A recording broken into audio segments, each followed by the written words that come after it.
I'm glad that you could join us tonight for a discussion of what we think is a vital topic, the state of free speech on college campuses.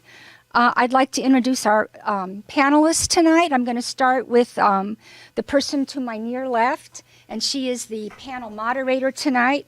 Deborah Douglas is a veteran journalist, most recently serving as managing editor of MLK 50, Justice Through Journalism, and is a senior leader with the Op-Ed Project, leading the Public Voices Fellowship at the University of Texas at Austin.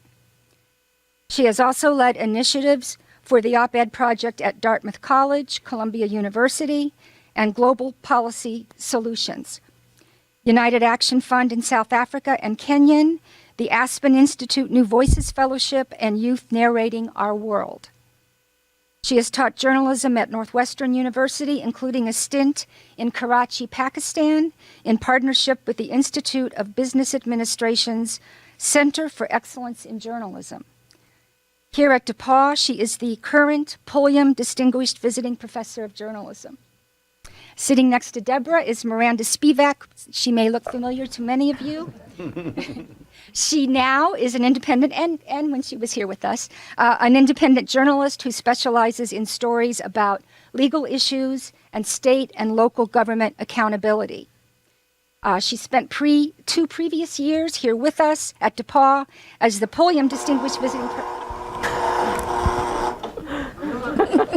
Professor of Journalism.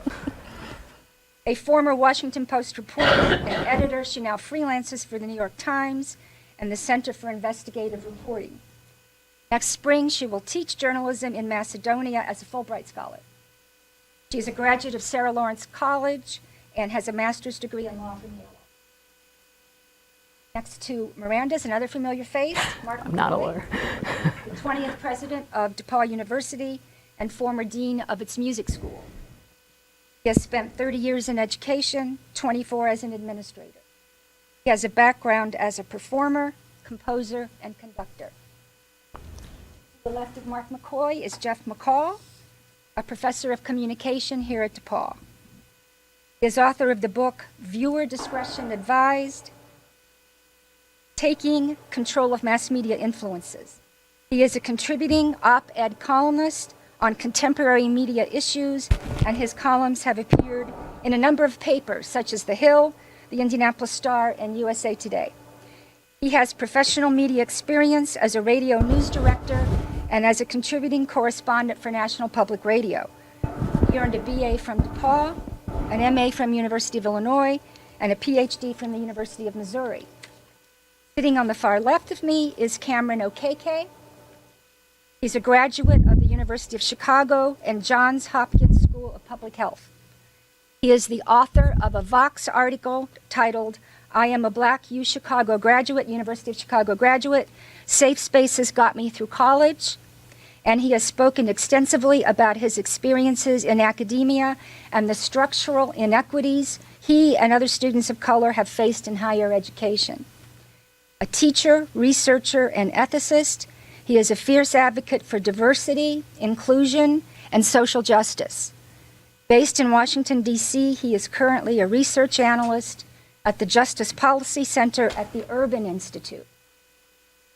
The panel will be taking your questions in real time, so if you want to tweet out your questions, you can tweet at DeadlineDD, that's Professor Douglas's Twitter account, and I'll be getting the questions to her. So we don't have to wait till the end of the presentation. Thank you for coming. Thank you so much, Kathy. So I'm just going to do a few scene-setting comments and share some data points before we turn the panel over to our special guest here. The idea of open and free discussion of ideas is one of the most enduring benefits of a college education. But across the country, a tension exists between free expression and the quest to create campus environments that feel truly safe and inclusive, and where all students of every background and every identity can feel respected. The limits of free expression are really being tested, especially when it's now common that white supremacists will come to your college campus. Go figure. And then as a correction of feeling unsafe, some campuses have created or sought to create things like free speech zones to corral safe places, around campus. They've attempted to create safe spaces that would allow historically marginalized groups to feel protected, which is something that concerns me. Being a journalist, I feel like I belong everywhere, especially when I show up to answer questions on deadline. Then there are trigger warning policies, which is described by the American Association of University Professors as alerts to students about course materials that could trigger pre-existing conditions. A lot of people last week probably, can you hear me? Hello? Okay. A lot of you last week, if you looked at the Dr. Christine Blasey Ford's testimony before Congress, may have felt triggered by some of the information that she shared there. I know a lot of the women that I'm friends with and that I work with describe feeling triggered by that testimony. But juxtapose that with the Chicago statement that came out of Cameron's institution, which is the University of Chicago statement that they would not be engaging in trigger warnings. They would not make an effort to make students on campus feel necessarily safe or less triggered by disturbing content, because they prioritize the institutional commitment to free and open discourse over the need for safety. So we have that going on also. And then DePauw, being a microcosm of the real world, because we're the real world, has experienced its own free speech challenges. We've had some situations here on campus in the last school year, right? And then we all got their alert this morning about another speech challenge. So it's really real, and it's here, on campus with us. So in an environment where the definition of our beloved principle of free speech is being stretched and challenged every day, it turns out that college students are reevaluating their relationship to this principle too. And so to that end, I would like to share some data points with you from a Knight Foundation study and the Gallup organization and the New York Times. The Knight study showed that students value both free expression and inclusion, though their commitment to free expression may be stronger in the abstract than in reality. And what they mean by this is that 56% of students say that free speech rights must be protected, but a close 52% also believe that a diverse, inclusive society is really important to a democracy. But not as many students believe this as they did in 2016. And then when asked whether free expression or diversity and inclusion is more important, they tilted towards saying that diversity and inclusion is more important than free speech. Students are as likely to favor campus speech codes as they are to oppose them, and they're overwhelmingly in favor of free speech zones on campus. It turns out that Blacks, women, and Democrats on campus are less confident about their First Amendment rights. 40% of Black students surveyed said that they believe that their freedom of assembly is safe, which is disturbing, which means the majority of them don't think that their freedom of assembly is safe. 59% of women said their freedom of speech was safe.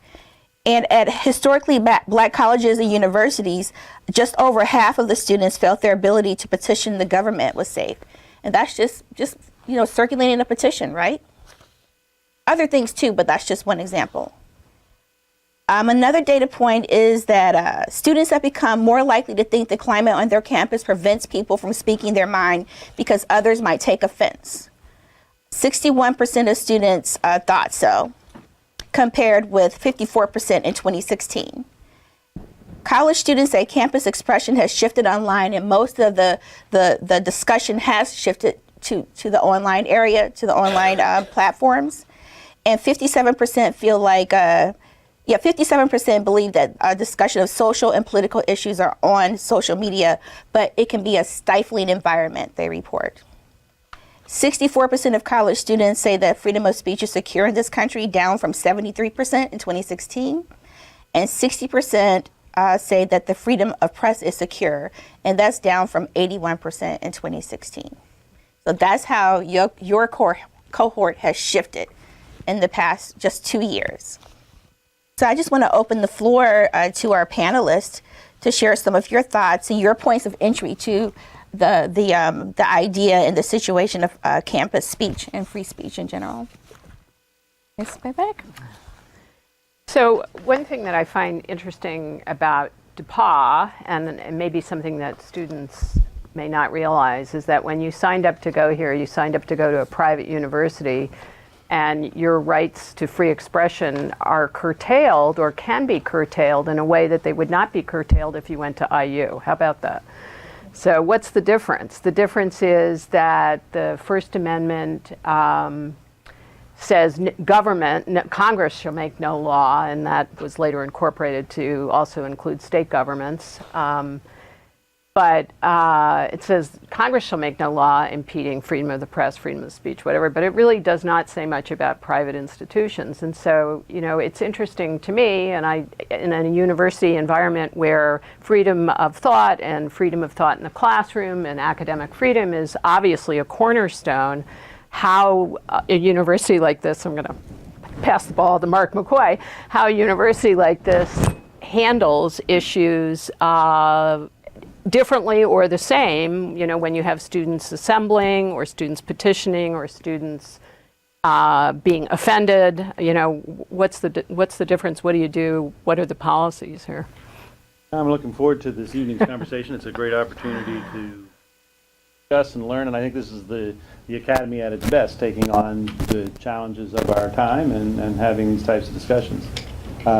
People may be surprised to know that private institutions are not bound by the First Amendment, or any amendment for that matter, but the reason why, as Miranda's already said, is that it's government shall not. But to me, this is a powerful statement that we are choosing to support this freedom as an institution. We're not forced to, we're not required to, we don't accept state tax dollars, we're not an extension of the government in any way. And so by choosing, I think that makes a very strong statement about who we are and what we believe. It's my opinion that it would be very challenging for an institution to not support freedom of speech when at its bedrock is academic freedom. And if you're going to have academic freedom and freedom of thought, then you necessarily have to have freedom of speech. And the marketplace of ideas, I thought, is that bad ideas are replaced by better ideas, and that process continues. So I think institutions such as DePauw make a very strong commitment to free speech instead of in a compulsory way as a state institution would do on very much a voluntary basis. One of the things I would like to say here is that I think the commitment to free expression is more of a cultural matter than a legal matter, particularly when it comes to liberal arts institutions, because the pressures come from the community rather than from any government authority. Now, you could have the pressures coming from an administrative structure as well, but most administrators, as Dr. McCoy clarified, you know, are interested in the free flow of ideas and intellectual freedom and that sort of thing. So what we end up with in a lot of contexts at universities is what boils down sometimes to community censorship as opposed to any sort of government censorship. And sometimes then what people who study media law call the heckler's veto, where either at one incident, perhaps on one setting, people can, perhaps interfere with somebody's message, or maybe even in a broader, more diffuse way, interfere with the opportunity of other people to make messages across a campus. And so I think that's one of the things for us to keep in mind here, is that at a place like DePauw, it's a matter of what we want to value culturally. And I think, you know, it is incumbent upon us to try to recognize the importance of the free flow of ideas. And we're talking about ideas and messages here. And that's one thing I think is worth noting as well, is that there's a distinction here between action and expression. And I must say, the Supreme Court has not been very helpful over the years in helping to referee this. And maybe that's just as well, because the Supreme Court has tried to let communities and the nation kind of sort out for itself what's going on. But there is a distinction between action and expression. And so, for example, Brother Jed shows up on DePauw's campus and is expressing, he and his followers are expressing their ideas standing on a public street corner, and that's allowed. okay? Although last summer, there were some labor advocates demonstrating in downtown Indianapolis, and they blocked city streets. They physically went into the streets and stopped the traffic flow, and they were arrested and taken to jail. But that is an action as opposed to just an expression, and I think that's important for us to kind of keep in mind as we kind of balance out the priorities. Thank you, sir. That's very interesting. So I think for me, my foray into this topic, I think often what we do is we kind of create this situation where it's inclusion versus speech. And for me, I think that seems like a kind of a false dichotomy in a way. I think that like the question should be, how do we make it so that everyone can speak? How do we make it so that freedom of speech as a legal right, sure, but actually as a practical matter is actually fulfilled? Like, how do we make it so that we sit in a room? Studies show that people of color, women, people of marginalized identities don't speak as much, period, in conference calls, in boardrooms, in classrooms, right? And so to me, that was my first like entrance into this question of freedom of speech, because often it's like, oh, who's curtailing speech? But the other question is, how are we promoting the speech? How are we making this marketplace of ideas or speech as robust as possible? I went to the University of Chicago, and the University of Chicago, as Deborah said, said they don't condone trigger warnings, safe spaces, or disinviting speakers. And for me, I found that to be like just patently ridiculous. Mostly because I was like, these are all different, very different topics, and also because, of course, you condone safe spaces in some sort of way. That like you would need to have a space where people feel comfortable to be able to talk. Like I thought that was preposterous, and so I wrote about it for a little bit, and that kind of led me to be where I am right now, to thinking about this issue as not necessarily a legal one, as you said before, but one about culture, and like how do we build a culture where people feel comfortable and safe enough to speak? Because while freedom of speech may conceptually or abstractly seem like a thing that we can all like access, there are always consequences. And the consequences are meted out differently depending on who you are, who you're talking to, and where you are positioned in the room. And so I think that when we're talking about creating a culture where we can both have freedom of speech and have an inclusive, diverse, and like vibrant community, we're talking about a place where we really think critically about like who suffers what consequences for what type of speech and where and when. So when is it appropriate for a private university to curtail speech? So, I'm not the president, but I would say there's I think it's a good tension around safety, right? So when we have provocative speakers or controversial speakers or just flat out, to be honest, like white supremacists come to your campus, right?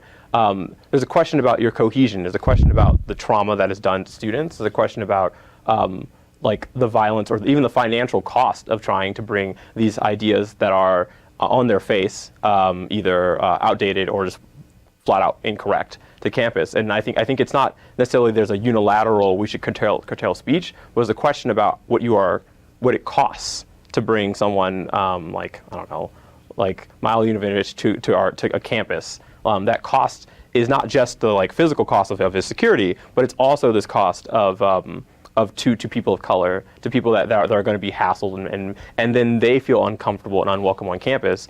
And what happens when you feel unwelcome, and I can speak from personal experience, is you become more sensitive, more hypervigilant, because you know that this place isn't made for you. And historically, that is actually true of most universities. They weren't made for the populations that people come and punch down on. And so I think a university doesn't necessarily need to step in to like eliminate the possibility of anyone ever saying anything offensive. I think that's ridiculous. But I think the university should really think about what its values are and think about how its desire to have diverse opinions and have people who are willing to speak can be undermined by like having some people continue the tradition of punching communities that have already been silenced for a very long time. So let's pivot to the president then and talk about what DePauw's values are.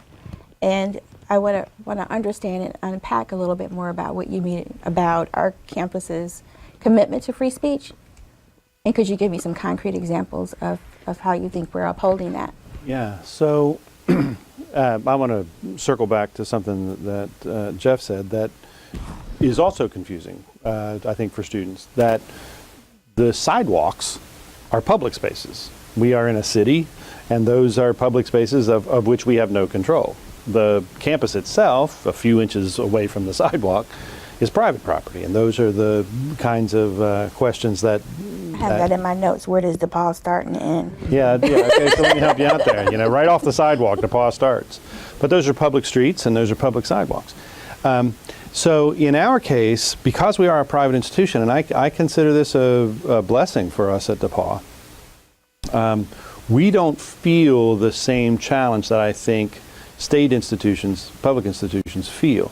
And a question that I would explore is if I were a college, public school college president, a question that would concern me is if I am required to host any speaker, and anyone that gets invited has to have given this opportunity, and you're looking at these thousands of dollars of expense in security for these presentations, then couldn't you just decide to bankrupt? Couldn't we secretly take IU out? All of us at DePauw, we just keep inviting people that they'd have to keep spending money on until finally they weren't in the state anymore. There's a real question there, because freedom of speech would say, hey, you got to take anybody that comes, and even if you spend hundreds of thousands of dollars, and I think that's what some of my colleagues who are public presidents wrestle with, is how do I do this and support, But make let's this talk safe? about the private. So in our case, we don't have to face that challenge. So we're not forced to bring on speakers, and then that gives us a great deal more leeway to decide who we want to bring on. For me, and this is just me personally, but I obviously have a say in the process, for me, there has to be some kind of caloric value in the conversation. There has to be something to this. We were talking at dinner that we wouldn't invite someone to come speak on phrenology. Why would we do that? That seems to me that we've already thought that through. There's no need for us to be doing that. And so for us as a private institution, we can not censor speech, but we can be a little pickier about who we decide to bring to our campus, and they should be someone who's presenting not their diatribe and not their angle and not their same old hashed over stuff, but someone who really can contribute to the marketplace of ideas and give us thought-provoking ideas for us to kind of chew on and wrestle with as an academic institution. So our commitment to freedom of speech shows up every day because it's directly tied to academic freedom, and so everything that our faculty are allowed to present what they believe and that what they have researched and what is in their area of expertise, and it can be controversial, it can be straightforward, it can be anywhere in the middle. We support that and their right to speak to it. At the same time, we also support a student's right to not believe it and not take it. They take it in. They don't have, this is not to convince you, but to expose you to these ideas. So I think our commitment to free speech is different than public schools, partially because we opt in and partially because we have a little bit more control. When I taught here, I had students on all sides, all parts of this political spectrum, who said that there were many classes here where they did not feel comfortable speaking, expressing their political views or some other view on a topic. So what is the faculty's responsibility here to try to create an environment, a good learning environment where students feel comfortable saying provocative things? Mm-hmm. I think that's an interesting notion, because you talked about academic freedom, but basically academic freedom means to speak in your area of expertise, in the area that you were brought in to profess about. Excellent. So if you are a physics professor and you have some ideas about the physical world and physics research and whatnot, that's fine. But if you go to Physics 101 every day and start making that a political platform for any idea one way or the other, at some point their academic freedom disappears for that context. Actually pretty quickly, not just at some distance point. Yeah, yes. Just a point. But now that's not to say that those people couldn't be activists politically in their non-classroom Correct. duties, or go downtown or run for public office or any number of things. But I think faculty, I know, sometimes get confused about what academic freedom is compared to freedom of expression in their non-work situation. I think you're really spot on there, and I think that's part of the confusion. When we talk about the First Amendment and people hear that private institutions aren't bound by it, they're like, "Oh, well, really?" Or what exactly is academic freedom? And I think these are things that we need to explore further, because Jeff said it right on the head. It's academic freedom in your area of expertise. So I happen to be a musician, And that's my background. So in my academic freedom allows me to tell you that Bach was terrible. He wasn't, he was really great. But I could tell you that if I believed it. But it would not protect me if I were to stand up and say phrenology should be returned to the sciences. And so our academic, and then in addition to that, there are also limits to how we would support speech and expression and how we would allow it. So, and I think this is something that's really in the papers today that's really problematic, and it's part of the challenge that we face. A faculty member is free to speak inside their area and say what they believe without fear. Not outside their area, because that's not protected by academic freedom. But if a faculty member goes home and tweets that the president of either party or some political figure is this or that, they're protected. That's their right to say what they want to say. That doesn't impact their life in their job. If they did that tweet while they were still on campus, you don't think it would be protected? Well, you're saying when they go home and do the tweet. Oh, if they well, yeah, true. I think then you would get into some questions of, are you using, on a state institution particularly, using your own phone, using your own phone, that kind of thing. Right. But yeah, on your own time, you are your person. Yeah, it hasn't really played out like that in real time, though, especially when it comes to academics from marginalized communities. What they say publicly at home, in the privacy of their home, in the privacy of their Twitter account or Facebook account, is being conflated with the limits of academic freedom, and they're being punished for it. But we can come back to you, Cameron, but I do want to center the conversation more around the student experience, because we're talking about faculty a lot, and I want to talk a little bit more about the student experience. But you had something to say. Oh no, I was gonna say something just as simple as, I definitely think there's a question about the public and private, and when you do things on your own time. But there's also a question of like, what can you say? Like, for example, if I had a professor who they teach me physics all day, it's great or whatever, and I find out that they have a Twitter where they just like follow a bunch of white supremacists on their free time, I don't know if I'm gonna want to go to that person's class, even if they're only teaching me physics, right? Like I'm sure centrifuge still works, gravity's still real, all that stuff is still true. They're 100% right on everything, but in the back of my mind, I'm like, I don't know if I can deal with that. And so, but it would also seem like to infringe upon some of their rights to be like, I'm going to fire you, even though I'm certain that actually has happened. I'm going to fire you because of this thing you said. That has nothing to do with what your work is, but it creates an environment that makes students uncomfortable to interact with you.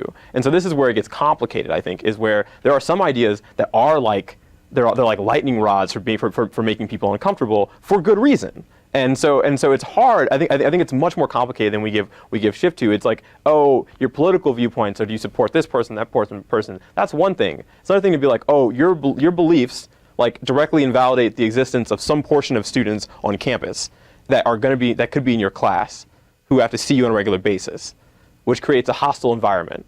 Which undermines the university's goal of education, because students are now worried about whether or not their professors' views that they think are bigoted are affecting how they're graded or how they're seen. Like, that creates that's the maelstrom that diversity and inclusion can create on campuses that I think we're often ill-equipped to deal with. So I want to go back to my original question, though, which is how do you fix the environment in the classroom so that students, assuming I'm not tweeting white supremacist stuff. Oh, yeah.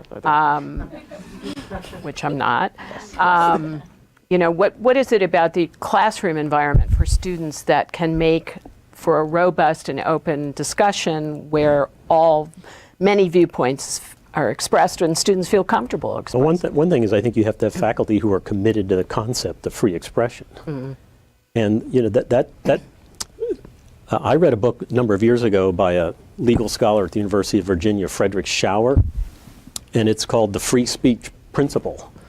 And it deals with basically that free speech is part of our basic humanity, that it's a fundamental principle, and that we all kind of have to get on board to support each other with that, and that there's a functional interdependence that comes when we enter a free speech environment where we recognize somebody else's humanity and that they're allowed to speak freely, but we expect them to recognize our humanity and allow us to speak freely.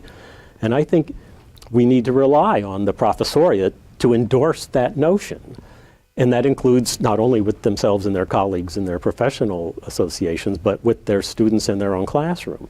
And that includes having students who, when they're 18, 19, 20, 21 years old, and I consider them to be adults at that point. They are welcome to think for themselves independently, that they should be allowed within the classroom setting to disagree with the professor, and I'm not talking in a disrespectful way or anything, but also then for that professor at a certain point to recognize, all right, I am the professor, I have expertise and degrees that a 19-year-old does not have, but let's engage in dialectic here where we can have a clash of ideas and let that person have their say and not necessarily hold it against them. And that is, I think, the problem that we face at colleges across the country in this day and age. How do we get there, especially with the data points showing that blacks and women don't feel safe? It's a very hard place to get to. I mean, I think it's one of the things that's important to note is that when you say free speech, you're getting a lot of different perspectives on it, right? Like my first foray into free speech is someone being like,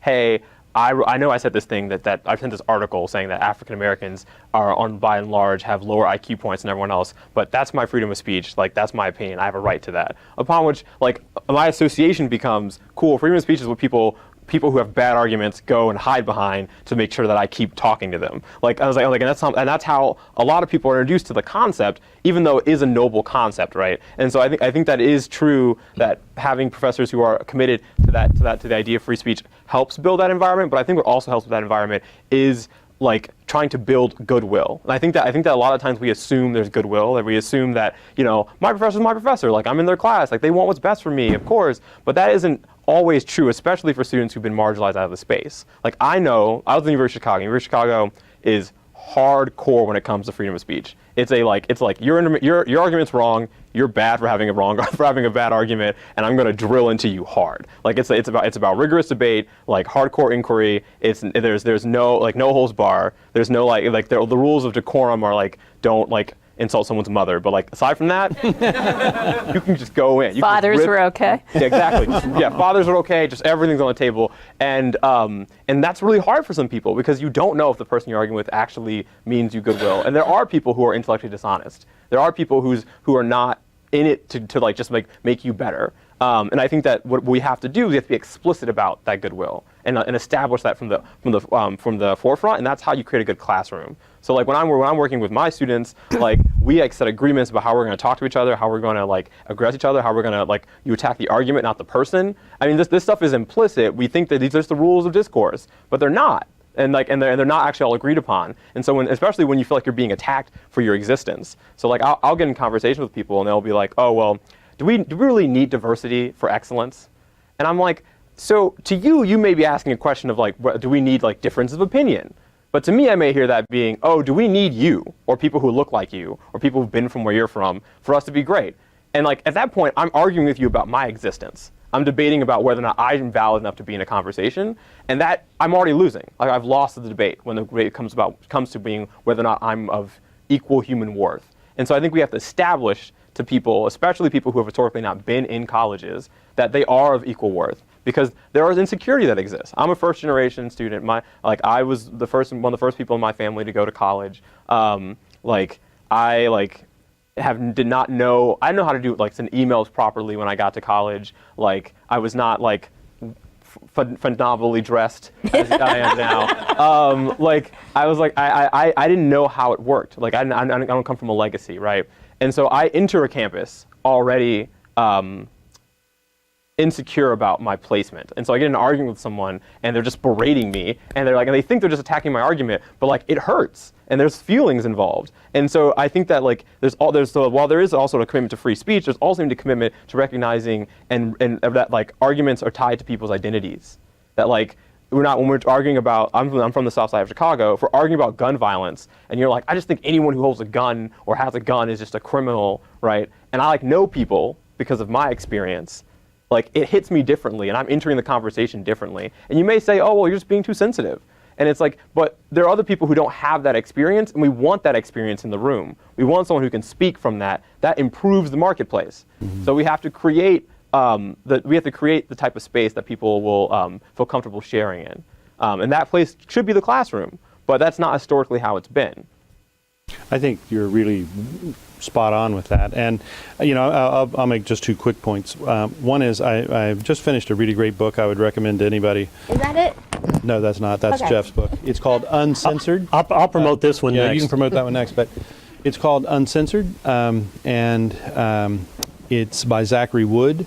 He's a young African-American male, just graduated from Williams. And his fascinating life story in that book, really, really great book. But he kind of became famous because he was a part of a thing called Uncomfortable Education, I think is what it was, the name of the organization. And they would invite speakers to campus that were challenging and problematic speakers, because they, in some ways, really wanted to shine a light on the lunacy of their arguments.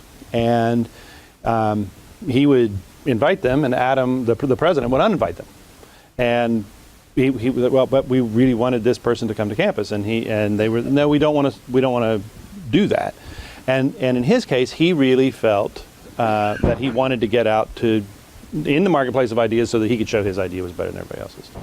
But I do think that the challenge, I think there are certain places where, and thankfully, as I said, we're not responsible for doing this, but I do think there's an unlevel playing field that we should not allow to exist. And I think we've just touched on a little bit of it there, but for example, inviting a Holocaust denier in to come in and talk about the fact that, or to attack people for, you can't prove that, well, why would we go back there? There's just no, that's the value of that debate is not going to move us forward.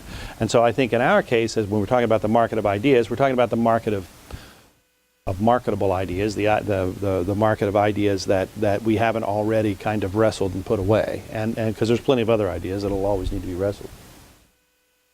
Good point. We had earlier in another conversation talked about civil conversations, but listening to you describe the proper environment for discourse and engagement it doesn't sound as contentious as our earlier conversation about that.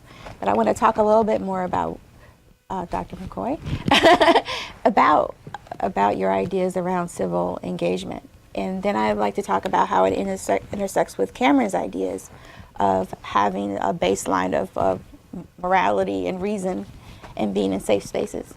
First of all, I love Cameron's idea that you're kind of making deposits into the emotional bank account of everybody around you. You're saying, yes, we're all joined together, and we're all part of our humanity, and we want to make certain that we've built up some level of empathy and trust between ourselves so we can have these conversations. I think that's really important.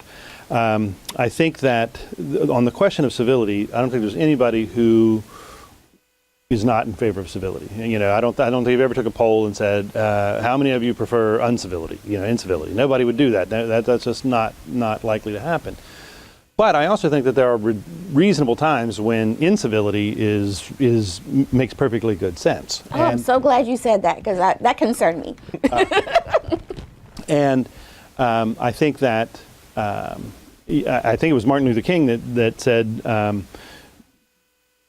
in this work we may bring ourselves, I'm paraphrasing this, but in this work we may bring ourselves to breaking the laws, and if we break the laws, we have to do it with all love and dignity, and be prepared to face the consequences of breaking the law. I think that's true. There are times when, especially the idea of raising your voice has really served to bring attention to areas that need attention. And so there are some times that is incivil. And I think the whole world would prefer that it's always civil. It can't be that way. And I think that the world's big enough to have moments of incivility. I would hope that we would work toward the common humanity approach, and we'd find ways to do that. But the purpose of trying to raise your voice in that way is to get attention to something that we may think is not getting attention. And sometimes that is incivil. That's helpful, because when I hear civil, I hear it two ways, and I hear it as a weapon sometimes. Mm-hmm. A silencing mechanism. Exactly, Yeah. thank you. That's the word that was on the tip of my tongue. Well, and the free speech environment is a rough and tumble environment. It is. And I think that's worth pointing out in the book I'm promoting here. Yes, please. I did not write it, but it's by Keith Whittington. He's a professor at Princeton. And it was the common read last summer for all the incoming students at Princeton University. But it's called Speak Freely. And the subtitle is Why Universities Must Defend Free Speech. And he acknowledges that it is a rough and tumble world when you get into free expression, that people are going to be exposed to ideas that they don't necessarily agree with. And part of the question is, can we do that in a way that we can move forward, with reason. And again, we talk about incivility. There are degrees of that. Mm-hmm. There are ways you can vehemently disagree with somebody, and another place where then you can, veer off into a ravine or something. And this is interesting. Ben Shapiro, who is a right-leaning columnist, political commentator, scheduled to speak, I think, tonight, maybe at USC. But anyway, this is a poster that was posted at USC's campus yesterday. It said, racist, fascist, transphobic, misogynist, Islamophobic, and anti-choice Ben Shapiro has been invited to speak on the USC campus. Join us in resisting white supremacy on our campus and defending the South Central and USC community from this bigotry. Hate speech will never be tolerated.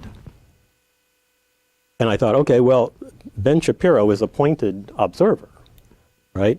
But I think when you start labeling all these things against him, at a certain point, does that become hate speech as well? And I think that's one of the things in terms of the rough and tumble arena that we have to recognize, is that if we don't want Ben Shapiro coming and expressing ideas we don't like, at a certain point, getting into ad hominem attacks before he's even shown up to say a word, maybe is not the best approach either. Let's hear from Cameron and then from Miranda on that. Yeah, I definitely think, just as an aside, I think, and this is just a shameless but important plug, I just don't think it's ever been effective to call anyone a racist ever. Though there are plenty of people who would call themselves racist, I guess. But like calling someone a racist seems to misunderstand racism to begin with. And so I find like, it's a question whether it's an ad hominem or attack, right? It's like, are you attacking your like character as a person? I would say that Ben Shapiro traffics in ideas that support white supremacy, fascism, et cetera, et cetera, et cetera. But I would never call him a racist, because I think that would imply that that's like a deep part of his being or whatever. It's just like an effect of the things he says. But that being said, I think it's complicated to call that hate speech, because it's different, right? And this is the thing that's really complicated here. I think it's really hard. Like, I in my life have had so many slurs hurled at me, it's ludicrous. And I've had people, but the way in which they're designed, like when someone says the N-word to me, is not the same as me calling them a racist. And I think that's a really hard thing, and it stems from the very nature of how our society is set up. But like, if I'm having a conversation with somebody and they just like, no matter what the conversation's about, they like throw the N-word in, I'm like, whoa, like I like freeze frame, everything stops. I'm like, oh no. Now I've got to like either A, figure out whether or not this person like knows they just offended me. There's a whole like thing going on. When I call someone a racist, or I say that what they're doing is racist, I normally have an argument for it. Like I can tell you what you're doing, what you're saying supports a system that leads to people of color or leads to X number of people having these negative outcomes. Here's the implications. There's like an intellectual conversation to be had about calling someone a racist. And you can actually repel that. You can say, no, I'm not a racist because these are the effects of what I'm saying don't actually like relate racism happening. I cannot ever argue with anyone that I am not the N-word or that I'm not a monkey, right? Like, and that's the difference, right? Is that there isn't an argument to be made. Like, it's true that some people may be saying these things about people in bad faith, right? They may be calling you transphobic in a way that you can say that I'm not. You can repel that claim. But I can never repel the claim of a slur. And that's how slurs work. They're designed for nothing else. They're basically, as you would say, intellectual donuts. They have no nutritional value. They make nothing better. Like all they do is make the situation significantly worse. I love donuts. Okay. Well, Yeah, Miranda. Please, Miranda. Well, just to build on that for a second, I mean, slurs are silencing mechanisms too. I mean, the fact that you feel you can't respond, it sort of has a dual effect. Mm-hmm.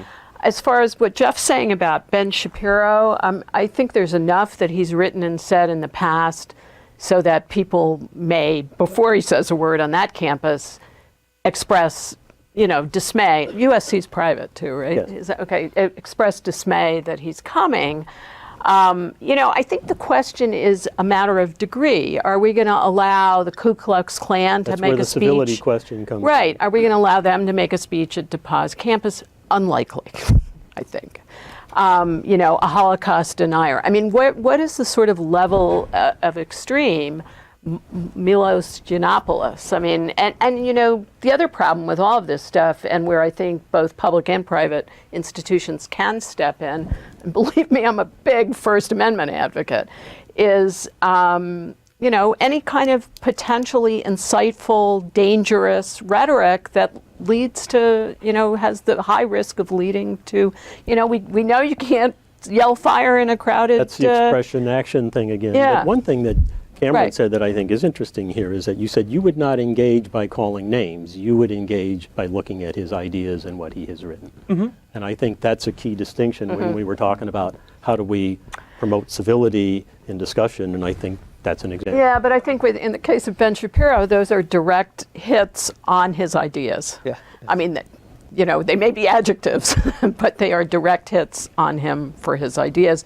And he's not an unknown quantity. I mean, I'm not saying he shouldn't speak at all, but I think people want to protest that, you know. Well, they're exercising their freedom of Yeah. speech as well. Right. But part of the question then is, if he does go ahead and speak, how far will the anti-Shapiro people go to silence him? Yeah, right. And I just want to make a point big about question. what you said about slurs having a silencing effect. So much of what's going on in the public conversation, people miss the fact that silencing is a form of violence, right? It's not necessarily that your feelings are being hurt, but it has violent outcomes. I mean, you're not physically, it's not obvious, you're not physically It's not obvious that threatened, you're but it's not sort bleeding. of an emotional Yeah. form of emotional violence. And the effects of it, I think, on a campus can be more devastating than people think. I think that when people feel out of place on a campus, when they feel like, which happens, I'll give you an example from my perspective. University of Chicago as an institution was not by no means created for black people. That's just not what it was for a very long time. But at some point they decided to like black people in it, which I was like, great, cool. But they didn't really prepare for it very well. And so you had tensions between the new black students on campus, or in any cases also women on campus, and then the students had been there before. When one person of that community feels like there's a thing happening, like say one person calls someone the N-word, like the rest of the community, it trickles through. Like it's not like it's just like a one-on-one thing. It creates a whole hostility, a hostile environment that sits and incubates, and then it explodes over seemingly nothing.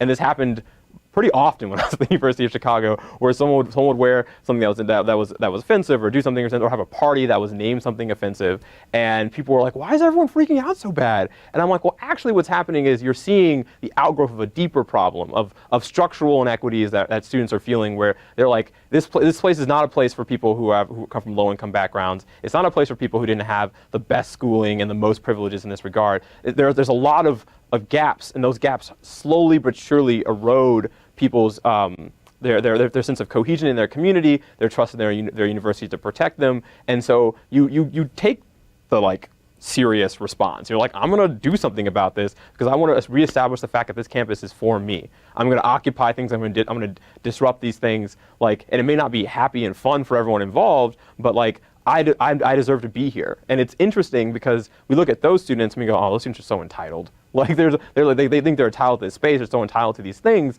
But in actuality, they're just not given the same bargain that other students who are more traditional or fit the mold of the classic students have been getting.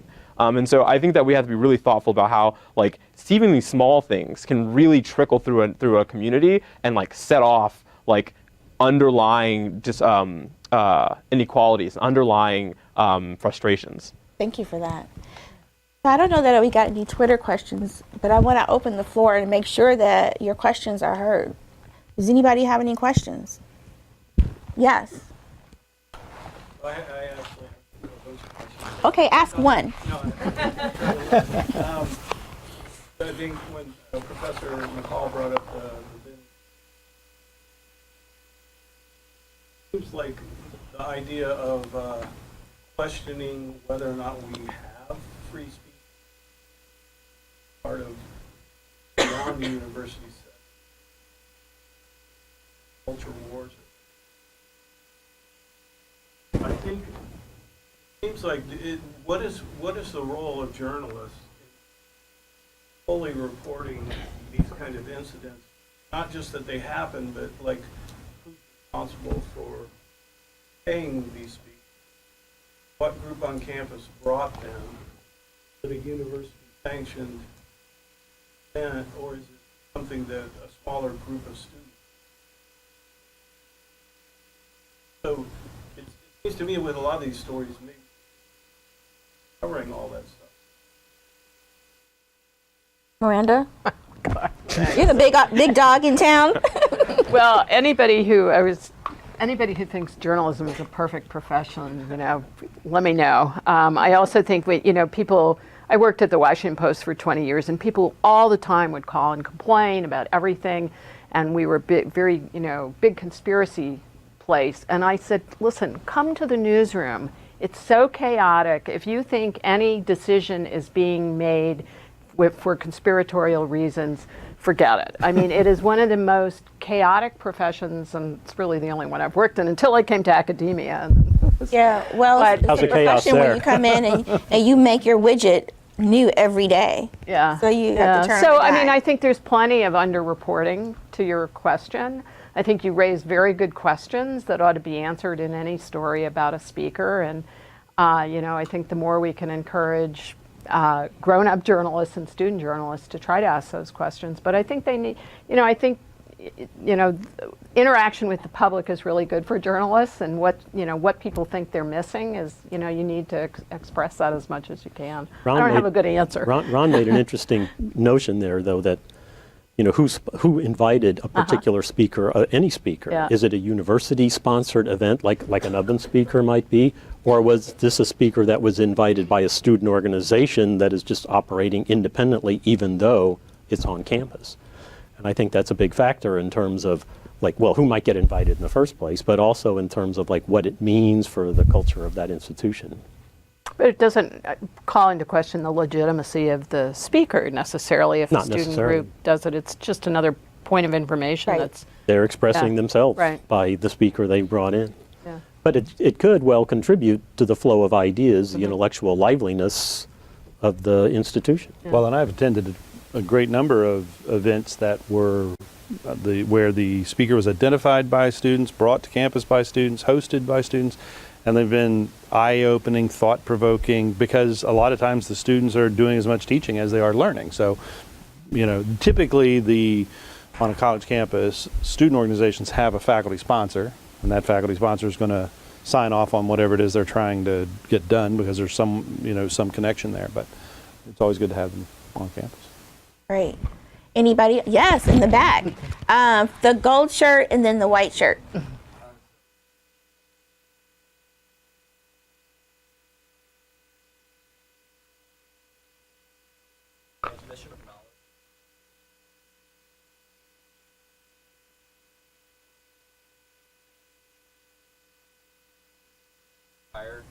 .org website, and I'm concerned how you plan.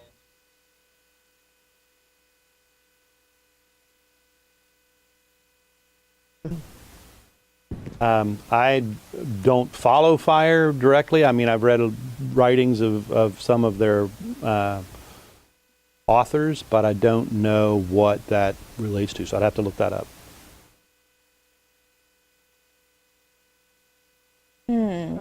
Yeah, I want to get an answer to that one, so we'll have to follow up with you.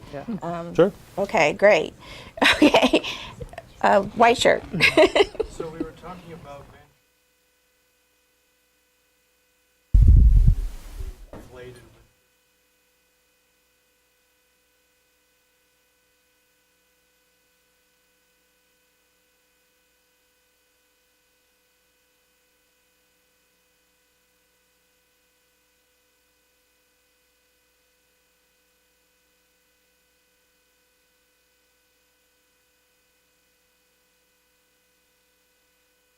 So there's two questions there.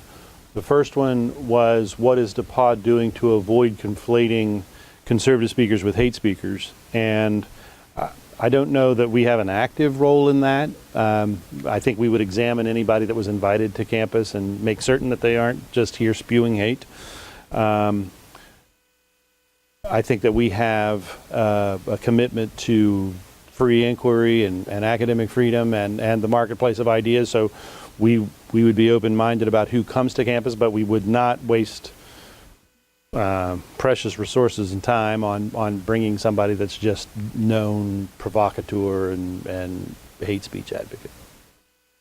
The second part of that was, would we invite Ben Shapiro? And I personally would not. I don't know that other people would. Yes, sir. In answering that question, and this is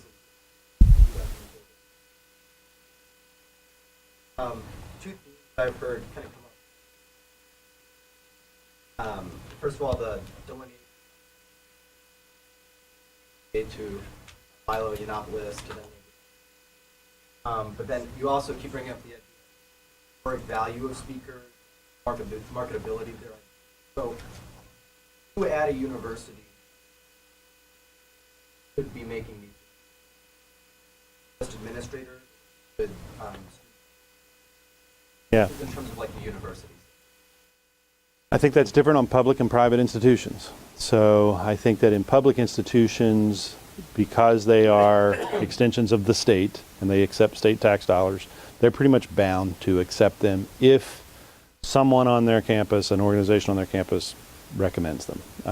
And I think that my colleagues in the public institutions are wrestling that, not on the free speech side, interestingly, but on the cost side.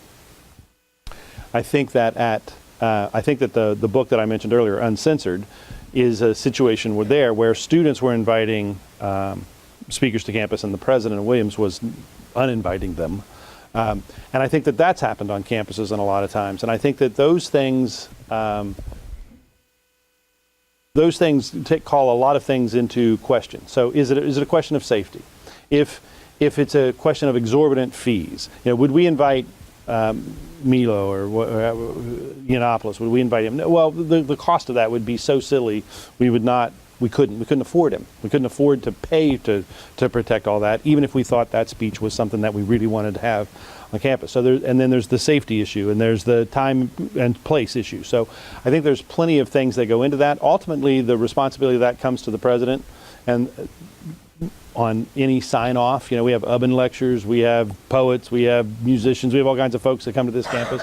Most of them happen, and I just read about them. I'm aware of them. If something pretty controversial would come up, it would come to me to make a decision on those individually. But absolutely, students have that's part of their education too, is presenting these speakers and presenting these ideas as speakers. Okay. Yes. We as the campus. We as the campus. I think that conversation, if you followed it through, I think that conversation would start with the student organization itself. So among the student organization, then among that student organization and their advisor, then they would work their way through the process. When I say we, I'm not talking about a few people. I'm talking about we as a campus. Can I interrupt for just a second here? Sir. Because in the questions I'm hearing, I think I'm sensing that there's a concern for whether or not we have a broad enough range of input to the speaker series that we have on campus here. And maybe talking about Milo or even Ben Shapiro, who are more pointed and more lightning rods, maybe a better way to look at that would be, are there less controversial people, but who could come and still expand our range of discourse on campus? A Thomas Sowell, for example, or Victor Davis Hanson at Stanford, or someone like that, who are known more for their collegiality and their measured approach to issues, and without maybe causing as much commotion. I doubt if you would need security for Thomas Sowell to come speak. And I think that it's important that we recognize that, to my mind, universities exist to search for truth and to expound on ideas and to put ideas into conflict in the marketplace. So our role is not orthodoxy. Our role is not to try to trot out the standard party line. I think that's the role of other organizations. I think that the university organization is designed to present this to free thinkers who can hear these ideas. I think that, going back to comments we've made earlier, that I think as long as we're trying to do this and recognize our shared humanity and how we're doing, we're not going to waste time, effort, money, and resources on empty ideas, but we're going to bring in ideas that are often in conflict with each other. I think that's what universities are for. Yes, sir. Excuse me.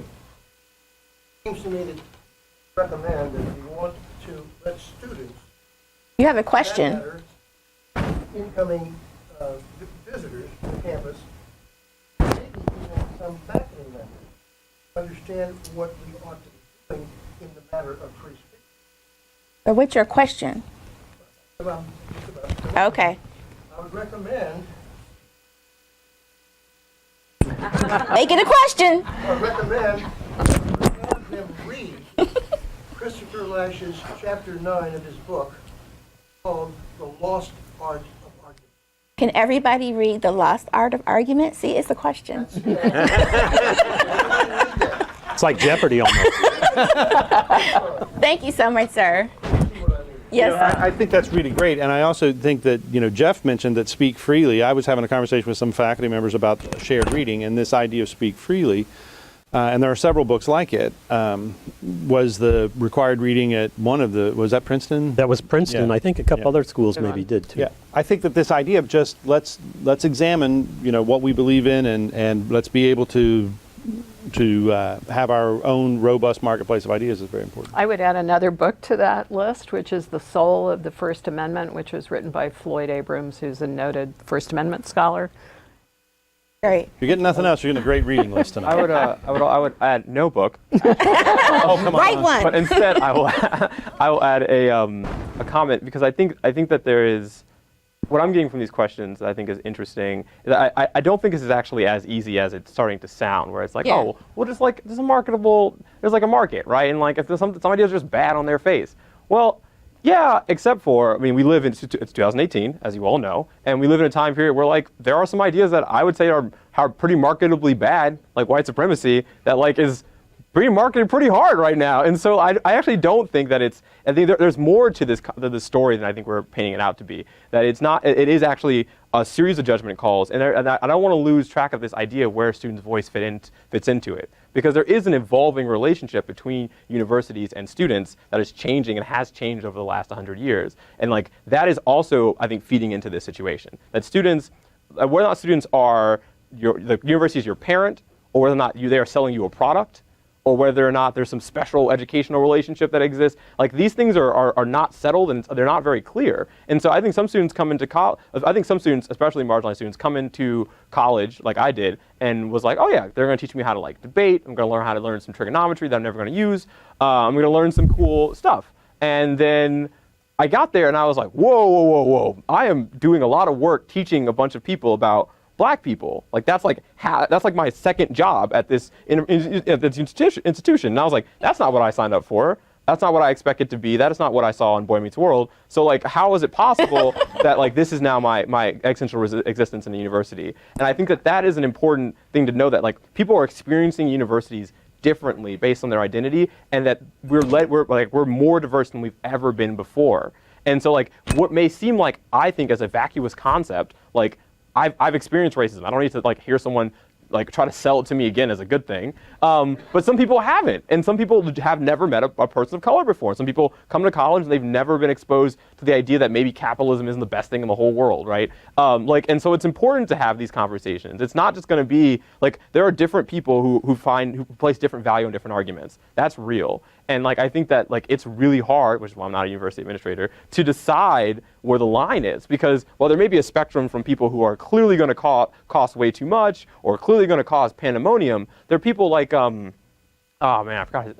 Murray whose arguments I just think are bad. Like I don't think he's a bad person. I don't think he's a racist. I don't think he wishes me ill will. But I think he just has, his arguments aren't very good. At least in one book, his particular argument handling of a particular subject I don't think is very good. And I think that like people say, well, it's racist, and I think that he's a racist, and thus we should show up and do all these things. And I'm like, I don't know if we should do all these things. I just think he's bad. I think it's just a bad argument. And so it's not as simple as like your Shapiros or your Firebrands. It's also people whose ideas that I may find to be not new and uninteresting and quite frankly boring. And that some students of color may be, by virtue of our experience, may be like, this isn't new at all. This is completely and totally obvious. Why are we wasting money on this? And other students may be like, this is the first time I've ever heard this before. This is blowing my mind. And so I think as a university, you are tasked in a way to listen to students and try to make sense of this. And I think that's an extremely difficult thing to do, and will only become more difficult as diversity increases over the time period. I can't think of a better way to end, but I think you want to have the last word. No. Okay. You can have it if you want it. Yep. Comic? Oh, I'm sorry. Oh, no. I mean, there is a great. We can talk comic books later. Catch me afterwards. Okay, great. Great. Well, Beginning of what I hope will be a long and fruitful conversation on this campus. Thank you all for coming.